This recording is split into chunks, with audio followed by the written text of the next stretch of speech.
15 নং খাজুলগাঁও block UPPL পাৰ্টিৰ পৰা আহিছোঁ আপোনালোকৰ কাৰণে আমি চেক বিচাৰি গৈছিলে তো এই চেকটো আহি পাইছে এইটো আহিছে আপোনাৰ সিডলি লোকসভাৰ পৰা এইটো এমএলএ সাৰৰ হাতৰ পৰা আহিছে তো আপোনাক পৰাৰ কাৰণে 5000 টকাটো অলপ সাহায্য কৰিবলৈ কাৰণে সাৰে আপোনাক এই অনুদানটো আমাৰ হাতত গটিয়াই দিছে তো আপোনাক দিব কাৰণে তো এই চেকখনে আমি দিবলৈ আহিলো আজি তো আপোনাৰ পঢ়াৰ কাৰণে অলপমান আগবাঢ়ক বা কিবা এটা সহায় হওক এইটো ভাবি এই চেকটো দিয়া হ'ল তো এতিয়া আপোনাক এই চেকটো দিম আমি ইয়াত গোটাইটো মানে খাজুলগাঁও ব্লকৰ পৰা সেক্ৰেটাৰী প্ৰেসিডেন্ট আহিছে গাঁৱৰ আপোনাৰ কদমতলা প্ৰাইমাৰীৰ ভিচিডিচিৰ মানুহ আছে প্ৰাইমাৰী সেক্ৰেটাৰী প্ৰেসিডেন্ট আছে গোটাই যোগ মিলি আমি আপোনাক এই চেকটো দিবলৈ আহিছোঁ এইখিনিটো আপুনি ল'ব পাৰে ধন্যবাদ থাকিল আপোনাক আৰু আমাৰ মাননীয় এমএলএ সাহেব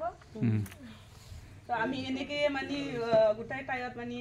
বেলেগ বেলেগ প্ৰজেক্টৰ পৰা পইচা দিছো এইটো হয় আপোনাৰ জ্ঞান সাৰাং গীতাংকি